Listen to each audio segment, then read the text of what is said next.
하락으로 보시는 분들도 이제 조금씩 계속 생겨나고 네네. 있고요. 아니다, 조정이다, 숨고르기다 하시는 분들도 있는데 두 분은 좀 어떻게 보세요? 지금의 이 분위기? 하락을 하기에는 하락이라고 하는 뭔가의 그런 게 없어요, 아직까지. 뭐, 아까 얘기했듯이, 물론 거래가 지금 많이 죽어가고는 있어요. 그렇지만 워낙 상승장이 오다 보니까 가격이 너무 많이 올랐잖아요. 그럼 시장에서 수요자들이 다 받아줄 수 있느냐? 그렇진 않거든요. 맞아요. 근데 실제로 보면 우리 주위에도 아는 사람들도 우리가 왜 지금 내가 살고 있는 집이 있지만 팔아서 다른 집을 가고 싶어. 그런데 가격이 너무 많이 오른 거예요. 그럼 계속 고민을 하고 있는 중인 거지. 옛날 가격을 알고 있는데 내가 이거 주고 사야 되느냐? 나는 내 건 올라서 땡큐. 근데 오른 가격에 사기에는 좀 그거라는 거지. 근데 그거를 계속 고민을 하다가 나중에 그래도 사야 되겠네 싶으면 그 사람이 사게 되고 그게 거리에 나올 거라는 거죠. 거래량이 올라갈 거라는 거지. 그쵸. 그런데 지금 사람은 계속 고민을 하는 거지. 이 가격이 내가 사야 될까? 갈아타기를 해야 될까? 계속 지금 저는 그냥 그런 식인 것 같아요. 시장이 조금 받아주고 이렇게 된다 하면 사람이 이 가격 해도 뭐 그럴 것 같아라는 심리가 되면 더 갈 수 있지 않나. 심리가 바로 꺾이진 않죠. 내 지금 주위에 부산에 분양하는 거 얼마나 기다리는 사람들이 많은데 맞지? 그런 게 심리가 아직 살아있다는 거죠. 심리가. 저 같은 경우에는 이제 전국적으로 데이터를 이제 각 지역별로 보거든요. 그런 경우에는 이제 우리가 과공급인데 사실 대구 같은 데 있잖아요. 대구는 최근에 그렇지. 이런 데는 지금 사실은 조금 위험하지 않나라고 생각하는데 또 어떤 분들은 지금이 타이밍이라고 생각하고 그렇죠. 투자자 입장에서는 투자를 쉽게 하시는 봐야 분이 계세요. 돼. 그건 제가 볼 때 자신의 선택이라고 생각을 하고 그리고 워낙 공급이 없는 지역들 서울이나 경기도 같은 경우에는 저는 아직도 상승 여력이 남아있다라고 생각을 하고 최소한 하방 경직이 있잖아요. 그렇지. 저는 제일 중요한 게 상승보다 더 중요한 건 하방을 받쳐주는 지역은 무조건 투자를 해도 되고 또 실수요자 같은 경우는 집을 반드시 사야 된다라고 생각을 하거든요. 그래서 이제 좀 과공급이 아닌 지역이라든지 또는 입지나 이런 게 받쳐준다면 저는 절대 빠지진 않는다고 생각을 하고 상승론자는 아니지만 결국은 갈 지역들은 그때그때마다 저는 좀 바뀌는 것 같고요. 그리고 정책의 변화에 따라서 어느 지역이 안 좋았다가 좋아질 수도 있다. 저희 보면은 710 대책이라면 이번 정책에 의해서 이제 24번? 20 몇 번 바뀌었어요? 모르겠습니다. 모르겠어요, 이제. 세는데별로 의미가 없을 것 같아요. 이제는 세는 게 의미가 의미가 없죠, 없어서. 뭐. 예. 몇 번씩 바뀌고 나니까 그때그때마다 틈을 만들어준다는 생각이 들어요. 그죠? 그리고 저는 그 덕분에 모르던 그 세금이라든지 또는 지역을 사실 저희 일반 투자자가 아니라도 모르는데 워낙 이렇게 허들을 높여 놓으니까 공부를 하게 되고 스타디를 하게 되고 토론을 하게 되는 시간이 많은 것 같아요. 그래서 저는 오를 수 있는 지역은 아직도 많이 남아 있는 것 같고 그리고 이번에 또 양도세 뭐 풀어준다는 얘기도 좀 유언비어로 돌고 있는데 될지 안 될지 모르지만 또 거기에 따라서 또 어느 지역이 어떻게 오를지 그걸 누가 어떻게 알겠어요. 그래서 이 국토교통부가 잘한 건 분명히 하나 딱 있습니다. 네. 우리 전 국민을 세금 박사로 만든 거. 네네. 증여 그렇죠. 박사로 만든 거. 네네. 너무 만족해요. 저 그렇게 안 해주시면 절대 공부 안 합니다. 저절로 공부를 하게끔 안 하면 안 만들었어요. 되잖아요. 저 감사합니다. 정말. 어느 나라도 세법을 이렇게 공부하는 네. 국민들이 없을 겁니다. 네. 정말. 그래도 어렵죠. 그래도 또 계속 바뀌고 하니까. 네. 대구는 어떻게 보세요? 대구는 언제 들어가야 되는 겁니까? 언제 들어가야 됩니까? 대구 어떻게 우리 좀 보세요? 데이터. 하락할 것이다라는 건 뭐 분명한데 네. 이제 진입 타이밍이나 이런 것들. 근데 대구가 이제 하락을 한다? 하겠죠. 입주가 너무 많고, 이렇게 분위기가 지금 그런 심리가 또 많이 주고 있는 상태인데. 근데 또 주위에서도 보면은, 대구 하락하면 이제 딱 지금 꼬르고 있는 사람들 네. 많잖아요. 엄청 많습니다. 노리고 있는 사람이 많죠. 엄청 많아요. 하락을 한다 싶으면 그 사람들이 살 거라는 거지. 그러면 더 하락을 할까요? 하락이 그렇게 깊진 않을 것 같은데. 네, 저도 개인적으로 입지 좋은 받아줄 데는- 지금 수요가 대기하고 있잖아. 네네네. 얘가 하락하기만을 기다려. 네. 기다려. 이러면서 지금 네. 세종하고 대구를. 언제까지 깊이가 될 거냐. 우리가 꼭 저기 바닥에서 살 필요도 저는 없다고 없잖아. 생각하거든요. 가격이 빠진다 싶으면 지금 살 사람 수요들이 지금 밖에서 네, 지금 지금 투자자들 줄 서 있는데. 준비하고 있잖아요, 저희. 그게 얼마큼 하락을 네. 할까요? 나는 그렇게 많이 그렇게 많이 내려가지는 않을 것 같은데.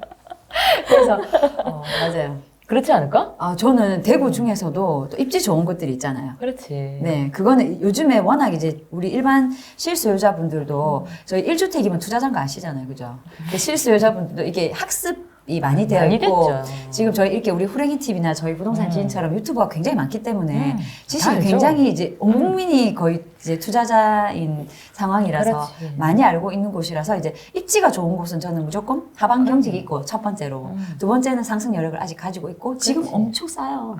그리고 대구는 미분양이 낮다고 하지만 실제로 그 미분양이 된 아파트를 보면 입지가 아주 좋은 거 아니에요. 맞아요. 맞잖아. 그 동구에 있는 지금 미분양 아파트들이 아주 입지가 너무너무 좋은데 미분양이 났느냐? 아니죠. 입지가 너무너무 좋아서 미분양 안 났어. 네, 맞아요. 그래서 저는 일단은 이렇게 공급이 너무 많아서 다른 사람들이 위험하다고 볼 때 입지 좋은 곳은 계속 지켜봐라. 그렇지. 이렇게 얘기하고 싶고 저는 이제 대구 하면 우리가 유명한 데가 수성구잖아요. 그렇지. 범어동. 네, 그쵸. 근데 저는 그렇게 꼭 생각하지 않는 게 우리 부산으로 봐도 지금 해수동 이렇게만 또 보고 뭐 어떤 뭐 상빛이라든지 대장만 보는데 우리가 옛날에 중심이었던 동네들 있잖아요. 대구 같은 경우에는 수성구만 저도 생각했는데 최근에 보니까 중구 같은 경우에는 하방 경직으로 가격이 안 빠져요. 어느 지역을 가든 네. 딱 구도심이 중구죠. 네. 그래서 그 지역명이 네, 그렇잖아. 부산은 중구가 너무 옛날에는 그거였지. 옛날에 예. 그러니까 옛날에 언제적 이제 옛날을 얘기하는 그러니까 거예요. 구도심. 도대체 우리 태어나기자? 지금 부산 중구 비조정이에요. 왜 이러세요? 그래서 저는 이제 그런 입지들도 조금 더 살펴봤으면 좋겠다. 그러면 빠지지 않는 아파트들이 있을 거 아니에요. 우리가 실제로 투자를 하고 싶다. 그러면 거기를 탁 지켜봐야 된다고 생각하고 저희 지인 사실 저는 개인적으로 지인을 영상을 찍고 공부를 하고 있지만 얼마나 좋아요. 지인뿐만 아니라 앱이 정말 많아요. 대한민국 정말 최고의 정말 제가 볼 때 나라라고 생각하는 정보의 홍수죠. 정보가 너무 많아요. 어마어마하고요. 앱 딱 켜면 바로 그 지역 아파트 가격 다 나오잖아요. 그래서 그거를 내가 원하는 지역과 또 이제 아파트가 있다. 또는 브랜드 아파트가 있다. 그러면 계속 그걸 서칭하다 보면 자기가 원하는 가격과 입지와 이게 딱 타이밍 맞게 나타나거든요. 근데 누가 그거를 살 수 있느냐? 계속 지켜보는 사람이 살 수 있는 거죠. 그리고 자기가 원하는 가격대, 내가 갖고 있는 돈에 맞게 꾸준하게 하시는 분은 무조건 할 수 있다고 저는 생각하거든요. 근데 그게 이제 자기 열정이라고 봐야죠. 저는 개인적으로 전국적으로도 인구수 또는 이렇게 일자리가 또는 이제 우리 교통 호재가 되어 있는 곳은 첫 번째로 봐야 되고요. 그 기본으로 요즘에 기본값으로 이제 공부를 해야 된다고 꼭 생각을 하고 그리고 아까 말씀하셨지만 뭐 무안이라든지 목포라든지 이렇게 조금 당진 최근에 또 가격 많이 올랐던 지역들 있잖아요. 인구수도 조금 작고 하지만 이제 수요 공급에서 공급이 좀 작은 지역들은 조금 디테일하게 공부를 해서 들어가야 되고 또 제가 이 부동산 지인 데이터를 보면서 굉장히 놀랐던 게 옛날에 그 작년이었나 제천에 2천만 원짜리 아파트가 한 달 뒤에 저희가 공시지가 이런 게 막 난리가 났었을 때 4천만 원, 5천만 원 올라가는 거 보고 그냥 이거는 우리가 왜 투기 세력이 들어가서 가격이 오르는 게 아니라 유동성 그리고 인플레이션 때문에 가격이 오를 수밖에 없는 평당가가 있잖아요. 저는 그것 때문에도 조금은 오른다고 생각해요. 그래서 빌라를 저희가 이제 투자 수요나 투기 세력이 들어가서 올린다고 생각하지만 이제 전체 시장의 흐름으로 봤을 때 가격 안 오른 게 없잖아요, 지금. 네, 건축 자재도 그렇고. 그래서 이제 그런 부분들 때문에 오른다는 것도 어느 정도는 조금 인지하셨으면 좋겠어요. 정부에서 계속 가격을 누르는 게 아니라 월급만 안 오릅니다. 가장 기억에 남았던 투자 물건 있으세요, 혹시? 저는 그 원주 전세 못 맞춰가지고 그래서 고생했던 거 생각하면 그래가지고 제가 그 원주에 이제 잔금을 받고 내려오면서 어디를 갔냐면 청주를 갔어요. 이게 잔금을 받고 이제 원주 잔금 치르고 하기 전에 이제 분석을 다 해놓은 상태로 이제 원주 올라가가지고 잔금 받고 내려오면서 이제 청주에 들렀다가 이렇게 내려왔거든요. 하도 전세 때문에 시급을 하고 나서부터는 전세 끼고 있는 거 샀어요.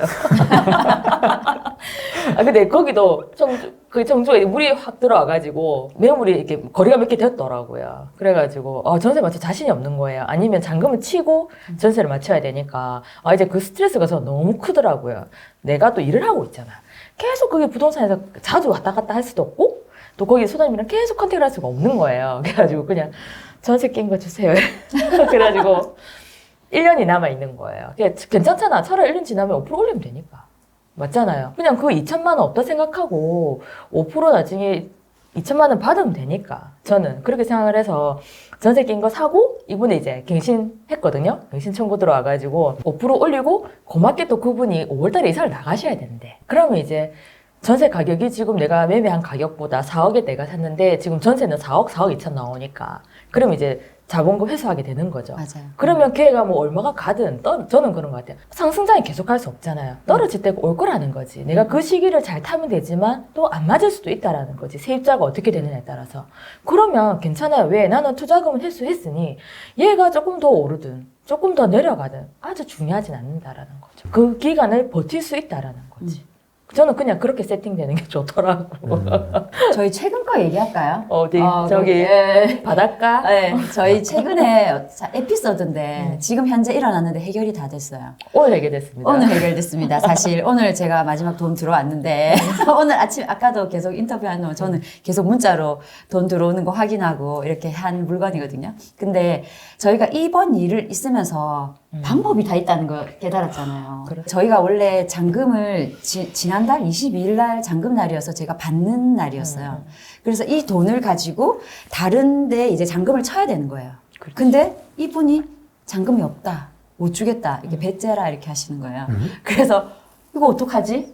근데 제가 어떻게 할 방법이 없는 거예요. 그래가지고 어쩔 수 없이 막 기다리면서 근데 이쪽에 피해를 줘야 되는 상황인 거예요. 그렇지. 네, 그래서 어떻게 우리 큰일 났어. 돈도 없는데 이걸 순간적으로 2, 3억씩 일반 사람들이 갖고 있기가 힘드니까 그래서 제가 이제 저쪽에 잔금 치는 쪽에다 부탁을 했어요.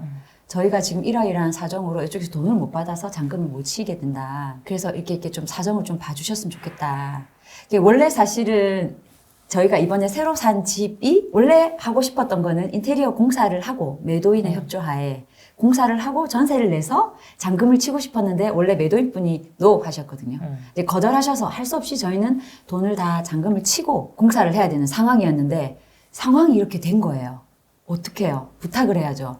오히려 더 전화위복이 돼서 이분이 흔쾌히 오케이 해주셔가지고 저희는 공사를 하고 전세를 맞추는데 거의 뭐 불피에 가깝게 나게 되고 저희 돈은 또 안 들어가고 오늘 잔금은 들어오고 이래서 지금 사실 상황은 더 좋아졌어요. 그래서 저는 이번에 이제 투자를 하면서 계속 이런 에피소드들이 굉장히 많이 생기거든요. 그래서 이러다 보니까 또 이제 문제를 해결하는 방법도 많이 깨닫게 되고 그리고 또 한 번은 어떤 일이 있었냐면 전세입자가 어떤 이제 제가 만약에 뭐 제가 전세를 1억 5천에 맞추고 싶은데 세입자가 1억 5천이 없는데 한 달 뒤에 들어온대요. 그래서 자기가 지금 5천만 원이 부족하대. 근데 제가 전세금을 그렇다고 1억으로 내려줄 수는 없잖아요. 그런 경우에 이제 전세입자분한테 돈을 또 빌려주고 한 달 뒤 받고 네, 이런 게 계속 이제 사이클이 반복되고 그럼 한 달 뒤에 나갔던 돈이 또 들어오고 또 최근에는 또 제주도 같은 경우에 투자를 했는데 갑자기 세입자분이 나간다고 하시고 제 전화가 오시는 거예요. 그래서 이제